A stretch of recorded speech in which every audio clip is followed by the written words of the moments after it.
Hello everyone, welcome to my channel.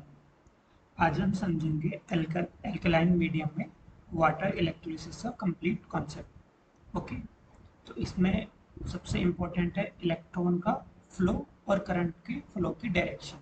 Okay, तो सबसे पहले हम एक इसमें सेटअप को समझते हैं। तो हमारे पास एक डीसी पावर सप्लाई है। इसके पॉजिटिव टर्मिनल से हमने एनोड को कनेक्ट किया और इसके नेगेटिव टर्मिनल को हमने कैथोड से कनेक्ट किया है। और इसमें हमारे पास एल्किलाइन इलेक्ट्रोलाइट है। इसमें NaOH हो सकता है, ये KOH, आप कुछ भी ले सकते हो। जनरली लोग क्या लेते हैं, आप अगर पेपर्स में देखेंगे 1 मोलर यूज करते हैं। अगर आप इंडस्ट्रियल लेवल पे जाएंगे तो वहाँ पे 3 मोलर या 4 मोलर तक भी लोग यूज करते हैं। ठीक है, तो अब हम समझते हैं कि एनोड पे क्या होता है। ओके, जो इसका पॉजिटिव टर्मिनल है ये हमारे पास क्या है, एनोड है। तो यहाँ होता है ऑक्सीडेशन, यानी इलेक्ट्रॉन रिलीज होते हैं। ठीक? तो इसका अगर हम रिएक्शन देखेंगे तो यहाँ पे क्या होता है, अगर water electrolysis alkaline water electrolysis में देखेंगे तो 4OH माइनस से हमें क्या मिलता है, O2 plus 2H2 plus 4 electron. यहाँ पे क्या होता है, ऑक्सीडेशन।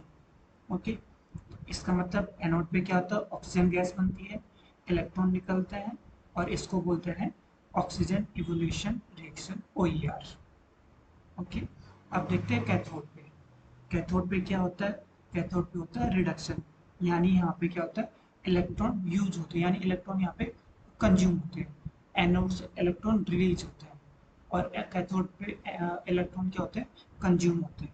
ठीक है, इसका बेसिक रिएक्शन हमारे पास क्या है, 2H2 प्लस इलेक्ट्रॉन, ये क्या करता है, इलेक्ट्रॉन को कंज्यूम करता है, यहाँ से H2 प्लस OH माइनस का फॉर्मेशन करता है। ठीक है, इसको बोलते हैं हम हाइड्रोजन इवोल्यूशन रिएक्शन, HER। ठीक है, अब हम इसमें देखते हैं इलेक्ट्रॉन का फ्लो। तो इलेक्ट्रॉन का फ्लो इसमें कहाँ से होता है, एनोड से कैथोड की तरफ, यहाँ से क्योंकि एनोड में क्या होता है, इलेक्ट्रॉन रिलीज होता है, ये इलेक्ट्रॉन क्या करते हैं, इधर से होते हुए कैथोड की जाते हैं। ठीक है, इधर की ओर एनोड से कैथोड की तरफ क्या होता है, इलेक्ट्रॉन का फ्लो होता है। यहाँ पे इलेक्ट्रॉन का फ्लो एनोड से कैथोड की ओर। इसका मतलब यहाँ पे एनोड पे क्या होता है, इलेक्ट्रॉन जनरेट होते हैं और कैथोड पे हमारे पास क्या होता है, इलेक्ट्रॉन क्या होता है, कंज्यूम होते हैं। ठीक है, तीसरा हमारे पास अगला वो क्या है, करंट फ्लो। करंट फ्लो क्या होता है, जो इलेक्ट्रॉन का डायरेक्शन होता है इसका जस्ट अपोजिट होता है करंट का फ्लो। अपोजिट इसका सॉरी, जो इलेक्ट्रॉन फ्लो है इसका जस्ट अपोजिट होता है हमारे पास करंट का फ्लो।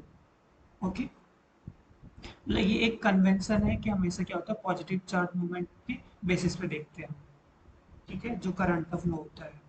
अब इसमें हम जो इलेक्ट्रोलाइट यूज कर रहे हो, हमारे पास इलेक्ट्रोलाइट इसमें हमारे पास क्या है, KOH या एल्कलाइन इलेक्ट्रोलाइट। अगर आप एसिडिक इलेक्ट्रोलाइट देखो, वाटर इलेक्ट्रोलिसिस कितने टाइप की हो सकती है, एल्कलाइन हो सकती है, एसिडिक हो सकती है और न्यूट्रल हो सकती है। तो अभी हम डिस्कस कर रहे हैं एल्कलाइन इलेक्ट्रोलिसिस के बारे में। ठीक है, हम नेक्स्ट में डिस्कस करेंगे एसिडिक और उसके बाद हम डिस्कस करेंगे उसके बारे में न्यूट्रल इलेक्ट्रोलिसिस के बारे में डिस्कस करेंगे। तो अगर हम इसका ओवरऑल रिएक्शन देखेंगे तो इसका ओवरऑल रिएक्शन क्या होगा, ये इतना अच्छे से लिखा नहीं जा रहा है इसमें, तो इसका ओवरऑल रिएक्शन क्या होगा, देखो एनोड पे क्या होगा, ये हमारे पास क्या हो रही है रिएक्शन, एनोड पे OH माइनस हमारे पास क्या बन रही है, O2 बन रही है। ठीक है, यहाँ से O2 का फॉर्मेशन होता है और इसके लिए स्टैंडर्ड रिडक्शन पोटेंशियल क्या होता है इस रिएक्शन के लिए, -0.4 वोल्ट होता है। ठीक है, कैथोड पे हमारे पास क्या होगा, रिडक्शन होता है और यहाँ पे हमारे पास क्या होगा, 2H2 प्लस 4OH माइनस, यहाँ पे क्या होगा, ये इलेक्ट्रॉन को कंज्यूम करेगा। ठीक है,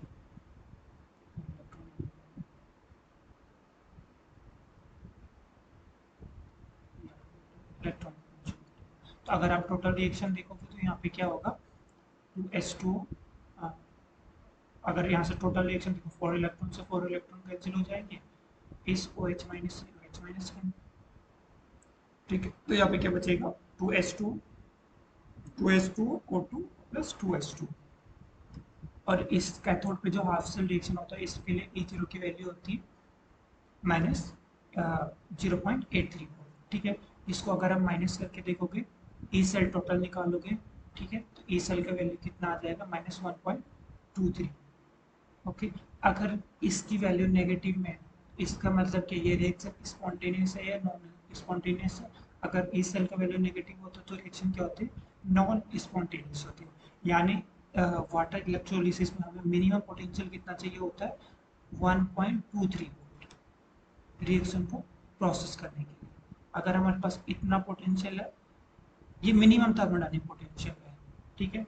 जनरल अगर मतलब यहाँ से रिएक्शन स्टार्ट होना शुरू हो सकती है वाटर इलेक्ट्रोलिसिस। बट अगर आप जनरली लैब स्केल पे देखोगे, इंडस्ट्रियल स्केल पे देखोगे तो जो हमारे पास उसमें आता है तो 1.6 या 1.5 के अराउंड आता है जो एक्चुअल पोटेंशियल आता है। ये तो थर्मोडायनेमिक आइडियल पोटेंशियल है इसका, ठीक है। तो ये है हमारे पास overall water electrolysis, alkaline water electrolysis. Okay, next video में हम समझेंगे acidic water electrolysis or neutral water electrolysis. Okay, thank you.